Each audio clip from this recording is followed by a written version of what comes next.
نورا نسيب درو مدينة مسيرك النوريسي قاس كوحدة بدن لكن قفكي دناني إنه داوضو وحوديك وضع عكرا سومالي سويس diaspora.com عن إسيجي دعبايا الديقاني iyo martida studio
إذاعة سومالي سويس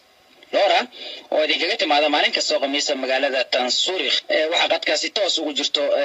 قبر لقو مقعابو نصر ونوغا اللي دون تليباتي دي كده على مقالة نيروبي كسودو نصر كسودو يوني سابيون هاي ما نو هيسا حالات بكتبت مقالة نيروبي سؤال هذا قصص حوالي سومالي لورا وقت السياسة كان نوعي مقالة المقدس ويوين في حلو ولا بنتي يقوموا كباباشي أي أدي معايا إنها تكون أركت أنا هذا أنا waxaan arka mala laakiin siyaasaan ka fiirsan iyo sheegayasha marka laakiin aniga waxaan ku arkaa askarta guryaha iska soo galay habeen iyo maalin ay dad badan oo aad u fara badan oo kumanaan gaaray ayaa lagu xareeyay garoonka yaalla magaalada Nairobi ayaga maxaad warkaysaa dadkaas dad badan ayaa lagu xareeyay qaarkood iyana garaab u soo deeftay siyaasqaadkii oo kiyaasi ana waa la soo كل كلام شرعي عنه يسوي waxaan waxa lagu diiday magaalada Muqdisho wixii kala kala xogtiyaasha qaasam ama ku soo jeedo xogtiyaasha magaalada lagu ilmiyo qaanuunka ku soo jeeday ay wada ay had bilaa marka maxaa meelada heesi anagu gashay ya nus diinaysa heesaan ugu talagal waa heesa ka waayo دميرتي دمينو صوماليا اوكي ان شاء الله وحاول اي كسو عمر كده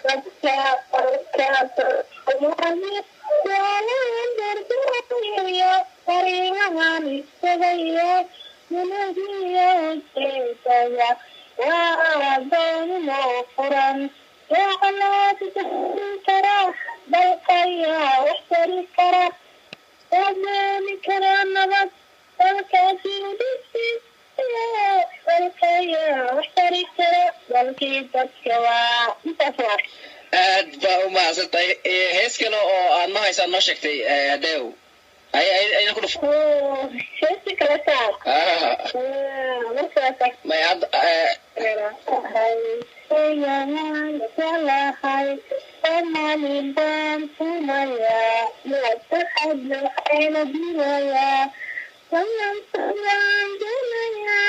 من تجعل تدرسه بلك يوم شلهي بلك يوم شلهي نصر aad ayaad u mahadsan tahay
halkaad weli nagala socotaan waa idaacadda Somali iyo Swiss Lora oo idinkaga timaada maalin kasta oo khamiis magaalada Tanzurikh waxa barnaamijka maanta marti noogu ah Cabdiqani Maxamed Ciise oo ku magac dheer Cabdiqani R Cabdiqani ku soo dhaw idaacadda Somali Swiss Lora aad baa u mahadsantahay Yunus Cabdiqani waa nin dhalinyaro ah oo wadanka kan Switzerland wax ku bartay Cabdiqani su'aasha ugu horeysa oo barnaamijka ka hadlaynaa waxa weeye waxbarashada dalka kan Switzerland Cabdiqani ku soo dhaw idaacadda Somali Swiss marka hore marka labaad wadanka Switzerland ayaad wax ku baratay afka Jarmalka horta marka kugu horeysay balka waran oo afka Jarmalka aad bilowday aad waa mahadsantahay waxaan u mahadcelinayaa shaqaalaha idaacadda Lora markii halkan aan soo galay wadanka Switzerland oon airportkooda markii ugu horeysa kasoo degay moogta luqadii wadankan wax looga hadlaanu ma garanayn dhagteyda wixii kusoo dhacay waxay ahayn luqad aan fahmi waayo horta halkay u socdo marka africa markaa joogna waxaan luqadahan oon maaragtay khaad inta badan ku badan tahay isha adiga waxaan is dhihi jirna waa faransiis unbaa maqalnay waxaan siri marka waa luqadu waa faransiis laakiin cid aan weydiiyey male boolisku hadlay unbaan maqlay laakiin alxamdulilah marka wadanka soo galay oo maaragtay bilaabay luqadii ABC liiga soo bilaabay oo dee waa englishkii xoogaa un waxyar la bedelay moogtaa ABCdeeda ereyada qaar unbaa iskhilaafsan marka waxa ay noqotay inaan alifbeetadii aan soo bilaabay xooga saaro ilaa maxaa la dhahay cashar kastoo liisoo dhigo aan sida qur-aankii u xifdiyo marka waa alxamdulilah ilahi waa ila garab galay oo luqadii jarmalkii si fudud ayay maaragtay aan isaga bartay waa ka cabdiqani aad baa u mahadsantahay cabdiqani dad badan baa waxaa jirto aysan u suuragelin inay wax bartaan ama luqadda ay dhibayso ama jarmal ha ahaato ama waddankan Switzerland dad aad u badan oo ku nool adigana luqadii baad baratay xirfad baad dhigataa bal ka waran sidee baa ku gaartay adiga hawshaas aad ku dheer horta qof walba hobbi ayuu leeyahay ama weligay hobbigayga ayaa waxbarasho ahay tan iyo markii aan waddanka joogay qof iskuul ama dugsi aado oo waxbarasho jecel baan ahaa inkastoo aan waagi aan yara aan damiin ahaa xoogaa laakiin haddaftan hobbigayga ay noqoto waxbarashadu haddaba ciyaalka iskuulka ila dhigta oo kulligood wada Swiss waxay igu yiraahdaan luqadu ama iraade xirfadu waa hobbigaaga miyaa guriga maadaama aad kasoo shaqaynaysid house of gaabihii waxyaabihii lagu dhiibay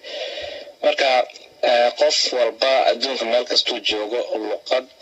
dib way leedahay laakiin haddana wuxuu iska dhaadhiciyo waa hadduu yiraahdo waa baran karaa uu qaabkii loogu soo dhigay ama qofka gaalkaas ugu dhawaaqay iska doondoono uu keenaya laakiin haddii uu qofku wixii loo soo dhigo waa isagu dhawaqiisa rabo inuu ku maxaa la dhahay uu dhawaqiisa ku xadido oo ku barto wixii uu asaga qalbigiisa ku jiro luqaddu uu baranaya laakiin wuxuu ku baranayaa si khaldan oo dhawaaq khaldan oo hadhooti suuqa ku marayo markaas ay dadkuna waxay leeyihiin waa Auslander Dutch adqana aad baa maasantahay dad badan baa waxaa jira Swiiska joogo magaalada Tansuuriq degan xirfad raadinayo ama iskool rabaan inay dhigtaan ama luqad rabaan inay dhigtaan qaabka ugu sahlan oo qofku luqadda ku baran karayo waa qaabkii horta ani luqadda waqti badan igama aysan qaadanin oo dadku ay weydiiyaan sida xirfadan ku gaartay iskuulkan oo adigatid oo bawgefer bil khabaruf shule sida ku tagtay adoo wadanka wali aan 5 sano xitaa ku buuxsamin marka waxa waa qofku hal sano ayaa ku filan luqad in uu laakiin halkaas sano u barto si rikhtig ah oo uu si sax ah u barto oo siiyo dadaal inuu ka fadhiyo maanaari habeen waxa ku filan saacad ama 2 saacad ama inta iskuulka uu fadhiyo in uu luqadii maxaa la xoog saaro marka luqadda haduu soo barto xirfad maanta waxa jiro intaasoo hay-adood oo dadku raadiyo xirfado oo caawiyo oo qofkii maahan helflos maahan qofkii caawimaad ayuu helaya marka keligiisna dad self-stand ku raadsado oo keligood u raadsan kara shirkadaha ama ay xirfad ka sameeyaan waa ay jiraan oo qofka dhinac walba maro uu gaari karaa qof dhahaya ma jiro maanta Switzerland waa wadan xirxiran oo waxba kama baran karo waa iska sheeko dad badan baa waxay u arkaan inaysan dhaxgal sameey karin wadanka kan oo yahay wadan aad u adag dhaqankiisa iyo markay eegaan marka waxaad leedahay qofku hamigu leeyahay uu gaari karaa hadii uu ku talagalo Soomaa qofka hamigu leeyahay uu gaariya meel kasta uu joogo aan aaminsanahay waana wadankan Switzerland dadku maxaa la dhahay ma aysan xirxirin oo xirfadu ninka cadaanka ah ee wadanka u dhashay Swiss-ka ah uu barto aad maaragtay adigana aad dhinaca kala baran kartaa kursiga la fariisan kartaa cabdiqani waxa weydiina xirfadaha ugu sahlan oo dadka Soomaalida ama dadka qaxootigu ay inay bartaan u sahlan waa xirfadaha sahlan xirfad kasta ayaa sahlan laakiin xirfadaha adag aan ku sheegay xirfadaha adag waxa kamid ah laakiin qof hadana baran karo uusan dhahaynin way adag tahay sidaas asaga dhaafo xirfadaha adag waxa kamid ah xirfadaha oo kaafaw la dhaho kaufmanship raayx oo dadka xafiisyada ka shaqeeya xafiisyada qofka ka shaqeeya markuu rabo inuu sameeyo ausbildung way adag tahay shirkadu wuu heli karaa iskuulkana wuu aadi karaa laakiin